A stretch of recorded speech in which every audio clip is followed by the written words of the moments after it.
தஆலா வ பரகாத்துஹு. கண்ணியத்திற்குரிய பெரியோர்களே, சகோதரர்களே, உலகத்தில் நடக்கின்ற ஒவ்வொன்றையும் ஒரு முஸ்லிம், ஒரு முஃமின் தனது வாழ்க்கையோடு ஒப்பிட்டு பார்க்க வேண்டும். சங்கையானவர்களே, அந்த விதத்தில் நேற்றோடு நமது தமிழ்நாட்டினுடைய சட்டமன்ற தேர்தல் நிறைவு பெற்றிருக்கிறது. ஒரு வகையில் இந்த தேர்தலும் கூட நமக்கு மறுமையை ஞாபகமூட்டக்கூடியதாக இருந்து கொண்டிருக்கிறது. போன உடனே யாரும் உள்ள போயிட முடியாது, வரிசையில தான் நிக்கணும். நின்ன பின்னாடி நம்முடைய அடையாளங்களை காட்ட வேண்டும். அந்த அடையாளம் சரியா இருக்கணும், இல்லைன்னு சொன்னா அவர்கள் ஓட்டு போட முடியாது. அது யாரா இருந்தாலும் சரி. சங்கை குறித்தானவர்களே, இது போன்றுதான் ஒரு முஸ்லிம், ஒரு முஃமின் இந்த உலகத்தில் 60-70 வருடங்கள் வாழ்ந்த பிறகு நாளை மறுமை நாளையில் அல்லாஹ்வுக்கு முன்பாக சென்று நம்முடைய அமல்களை சமர்ப்பிக்க போகிறோம்.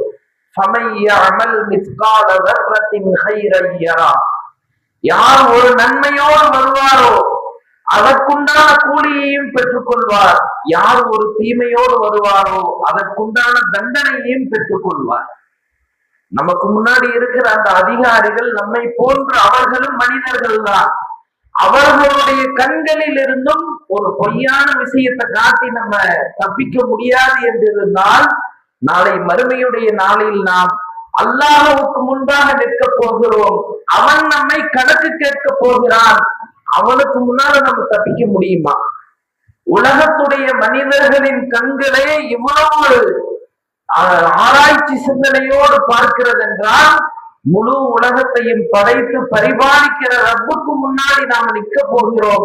அந்த ரப்பு நம்மை எவ்வாறு கேள்வி எனக்கு கேட்பான், எப்படி நம்முடைய அமல்களை சரிபார்ப்பான் என்பதை நாம் சற்று சிந்தனை செய்து பார்க்க வேண்டும்.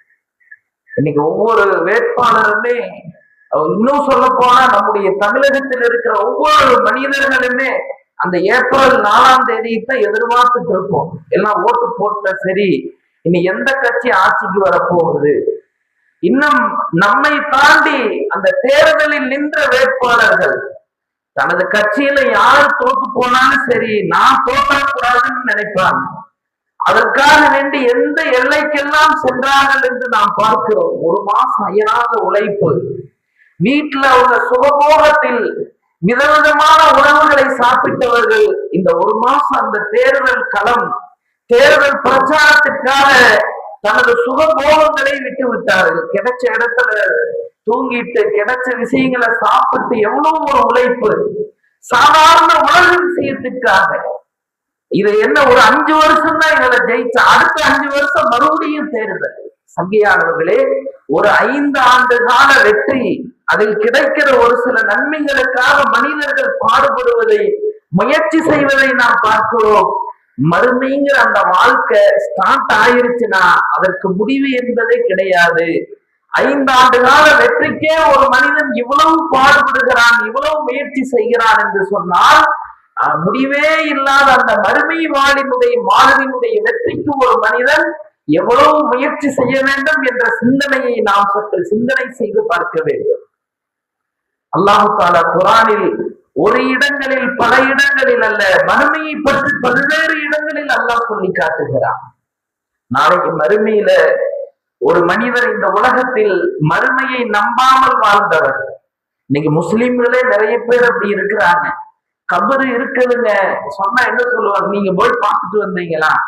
மறுமைன்னு ஒரு வாழ்க்கை இருக்குதுங்க, யாருங்க நீங்க போய் பார்த்துட்டு வந்தீங்களா கேட்கிறாங்கல்ல.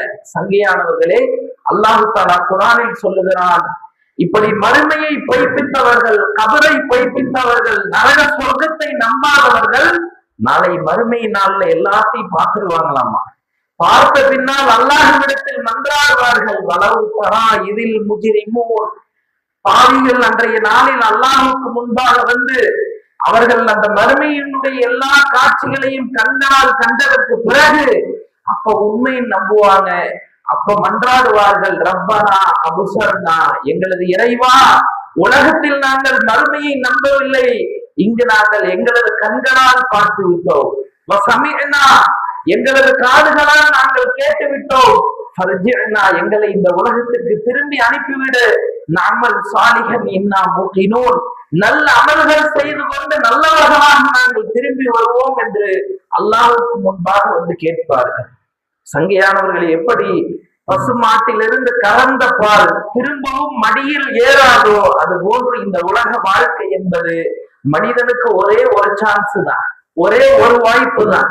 இன்னொரு வாய்ப்பு என்பது, இன்னொரு வாழ்க்கை என்பது, இன்னொரு ஜென்மம் என்பது மனிதனுக்கு கிடையவே கிடையாது. மனிதன் புலம்புவான். எனவே சங்கியானவர்களே, அப்படிப்பட்ட ஒரு மறுமை நாளை நானும் சரி நீங்களும் சரி சந்திக்க இருக்கிறோம். அல்லாஹ் குர்ஆன் அதனாலதான் ஒரு இடங்களில் அல்ல, குர்ஆனினுடைய எந்த சூறாவை எடுத்தாலும் ஒவ்வொரு சூறாவிலும் அல்லாஹ் தஆலா மறுமையை பற்றிய விஷயத்தை அல்லாஹ் போதிக்கிறான். அந்த மக்கத்து குஃபார் குறைஷிகள் குர்ஆனினுடைய ஆயத்தை இறங்கிச்சு, உங்களை உயிர் கொடுத்து எடுப்பப்பட்டு மறுமையில் கேள்வி எனக்கு கேட்கப்படும். அப்போ அவங்க கேட்டாங்களாமா, மனிதன் மண்ணில் மரணித்த பிறகு, மண்ணில் அவனை அடக்கம் செய்த பிறகு மண் எல்லாவற்றையும் தின்று மண்ணோட மண்ணா மக்கி விடுகிறது. அப்படி இருக்கையில எப்படி மனுஷனை திரும்ப உயிர் கொடுத்து அல்லாஹ் எழுப்புவான்? அப்ப அல்லாஹ் அவங்களுக்கு உதாரணம் சொன்னானாமா. எப்படி உதாரணம் சொன்னா, இந்த பூமி ஒரு உதாரணம். காய்ந்த பூமி இருக்கிறது, அல்லாஹ் தஆலா வானத்திலிருந்து மழையை இறக்குகிறான்.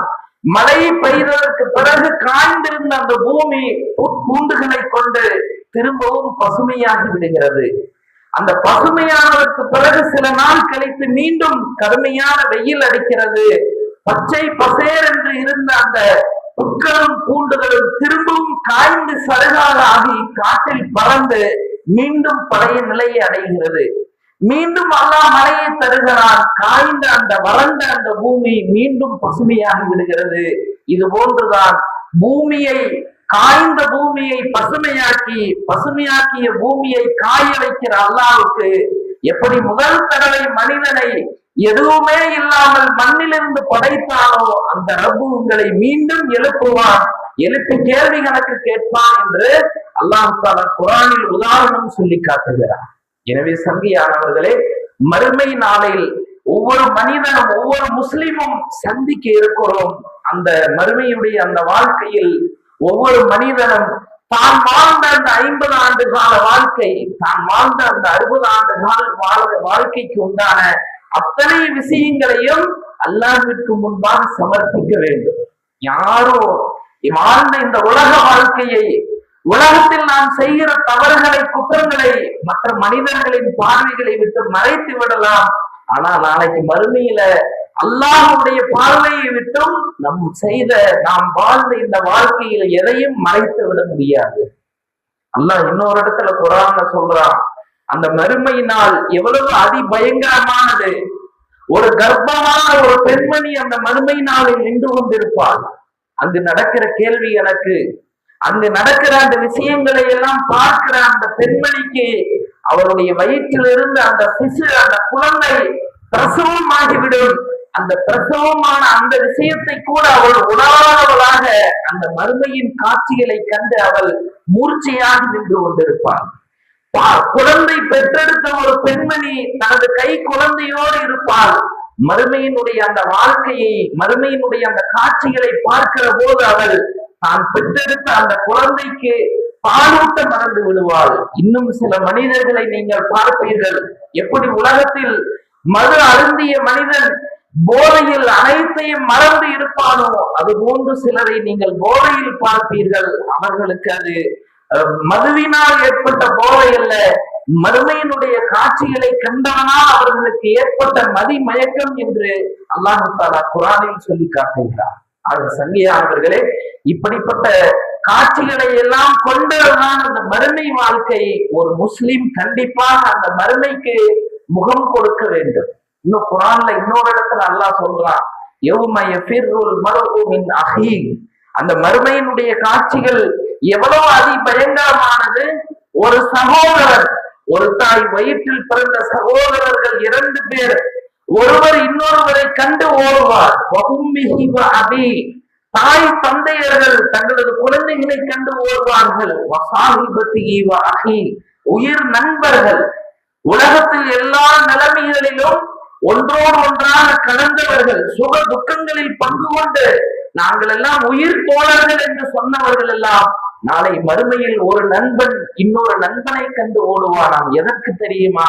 யாரும் என்னிடத்தில் வந்து உதவி செய்யுங்கள், ஒரு நன்மை எனக்கு கொடுங்கள் என்று உதவி கேட்டு விடக்கூடாது. அப்படி கேட்டு செய்து ஒரு நன்மை குறைந்து நான் நஷ்டமடைந்து விட்டால் நரகம் சென்று விடுவேன் என்று பயந்து உலகத்தில் சொந்தமாக வாழ்ந்தவர்கள், உலகத்தில் ஒருவருக்கொருவர் அன்பாக வாழ்ந்தவர்கள் கூட நாளை அந்த மறுமையின் நாளையில் ஒருவருடைய முகத்தை பார்ப்பதற்கு அஞ்சி பயந்து ஓடுவார்கள் என்று அல்லாஹ் தஆலா குர்ஆனில் சொல்லி காட்டுகிறார்.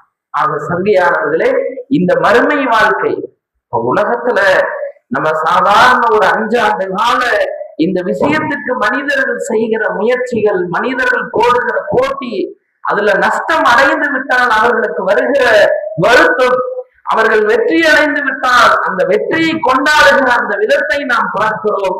இதெல்லாம் அழிந்து போகக்கூடிய வெற்றி, 5 ஆண்டு வெற்றி தோல்வி, நாளை மறுமையில் முடிவே இல்லாத வாழ்க்கை. அந்த வாழ்க்கையில ஒருத்தருக்கு வெற்றியாக ஆரம்பித்தால் கடைசி வரை வெற்றி, அந்த வாழ்க்கையில் ஒரு மனிதனுக்கு தோல்வியாக ஆரம்பித்தால் கடைசி வரை தோல்விதான். எனவே சங்கையானவர்களே, அப்படிப்பட்ட ஒரு வாழ்க்கை தான் மறுமையுடைய வாழ்க்கை.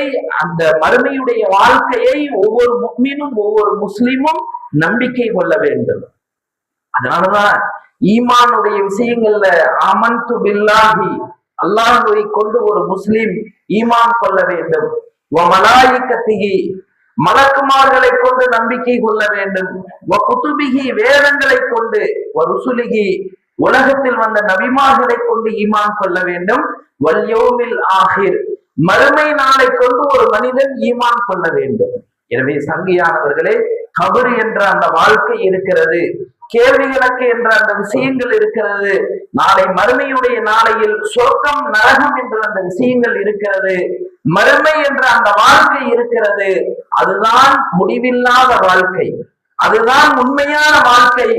இந்த உலக வாழ்க்கை கொடுக்கப்பட்டதன் நோக்கமே அந்த மறுமையுடைய வாழ்க்கைக்கு உண்டான தயாரிப்பு தான். அதனாலதான் நபி ஸல்லல்லாஹு அலைஹி வஸல்லம் அவங்க ஒரு தடவை சஹாபாக்களை பார்த்து இப்படி கேட்பார்கள், மனில் ஆக்கில், உங்களில் அறிவாளி யார் தெரியுமா?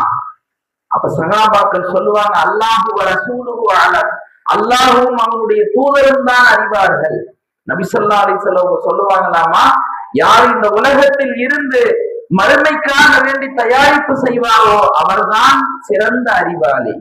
எந்த மனிதன் இந்த உலகத்தில் இருந்து கொண்டு மற்றவர்களினுடைய உலக ஆதாயத்திற்காக தன்னுடைய மறுமையை பாழாக்கி விடுவானோ, சதாவும் உலகம் உலகம் என்று உலகத்துக்கு பின்னாலே ஓடிக்கொண்டு மறுமையை மறந்து வாழ்வானோ அவன்தான் நஷ்டவாளி என்று நபி ஸல்லல்லாஹு அலைஹி வஸல்லம் அவர்கள் கூறினார்கள். எனவே சங்கையானவர்களே, உண்மையான வெற்றி எது?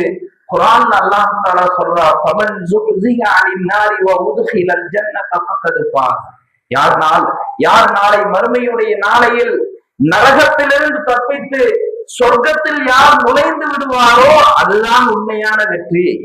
இந்த உலகத்துல கொஞ்சம் காசு பணத்தை சேர்த்தாச்சு, உலகத்துடைய சில விஷயங்களை அடைந்து கொண்டோம், உலகத்துடைய சில ஆசாபாசங்களை பூர்த்தி செய்து விட்டோம், நாங்க நல்ல வாழ்க்கை வாழ்றங்க, இது சந்தோஷமான வாழ்க்கைங்க, நாங்களாக வெற்றியாளர்கள் என்று மனிதர்கள் நினைத்துக் கொண்டிருக்கிறார்கள். சங்கையானவர்களே, உலகத்தினுடைய அனைத்து விஷயங்களும் ஒரு நாள் அழிந்து போகக்கூடியது. உலகத்தினுடைய அனைத்து விஷயங்களும் ஒரு நாள் இவரை விட்டு போய்விடும், அல்லது இவர் இந்த உலகத்தை விட்டு போய்விடுவார். மறுமையுடைய அந்த வாழ்க்கையின் வெற்றி என்பதுதான், அதுதான் உண்மையான வெற்றி. அதைத்தான் அல்லாஹ் தஆலா குர்ஆனில் சொல்லி காட்டுகிறார். எனவே சங்கையானவர்களே, நடந்து முடிந்த இந்த தேர்தல் என்பது மற்றவர்களுக்கு எப்படியோ இல்லையோ, முஸ்லிம்களுக்கு முஃமின்களுக்கு இது மறுமையை ஞாபகமூட்டக்கூடியதாக இருக்கிறது. ஒவ்வொருத்தரும் பயந்துட்டு இருப்பாங்க, வேட்பாளர்கள் நமக்கு எத்தனை ஓட்டு விளைஞ்சு நம்ம நிலைமை என்ன ஆக போகுது. சங்கையானவர்களே, இது போன்று ஒரு முஃமின் பயந்து பயந்து வாழ வேண்டும். இந்த உலக வாழ்க்கையில் என்னுடைய மறுமைக்கு எந்த நஷ்டமும் வந்து விடக்கூடாது. நாளை மறுமையின் அல்லாஹ் என்ற கேள்வி கேட்பானே, நான் வாழ்ந்த ஒவ்வொரு நிமிட வாழ்க்கைக்கும் நான் அல்லாஹ்விடத்தில் பதில் சொல்ல வேண்டுமே என்று மனிதன் இந்த உலகத்தில் பயந்து வாழ கற்றுக்கொள்ள வேண்டும். இன்னைக்கு நம்ம மறுமையை மறந்ததால் தான் நம்முடைய நாவு தேவையில்லாததை பேசுகிறது, நம்முடைய கண்கள் தேவையில்லாததை பார்க்கிறது, நம்முடைய கைகள் பாவகரமான விஷயங்களை செய்கிறது, நம்முடைய கால்கள் பாவகரமான இடங்களுக்கு செல்கிறது. இதற்கு காரணம் என்ன? மறுமையை மனிதன் மறந்து வாழ்கிறான். அதனாலதான் அல்லாஹ்வுடைய பயம் இல்லாமல் போய்விட்டது. எனவே சங்கையானவர்களே, மறுமை வாழ்க்கை அது உண்மையான வாழ்க்கை. ஒரு முஸ்லிம், ஒரு முஃமின் அதை நம்பிக்கை கொள்ள வேண்டும். அதை முன்னோக்கிய வாழ்க்கையாக இந்த துன்யாவுடைய வாழ்க்கையை ஒரு முஸ்லிம், ஒரு முஃமின் ஆக்கி கொள்ள வேண்டும். வல்லாஹ் அல்லாஹ் சுப்ஹானஹு வ தஆலா நம்முடைய மறுமையுடைய வாழ்க்கையை சிறந்த வாழ்க்கையாக ஆக்கி தருவானாக.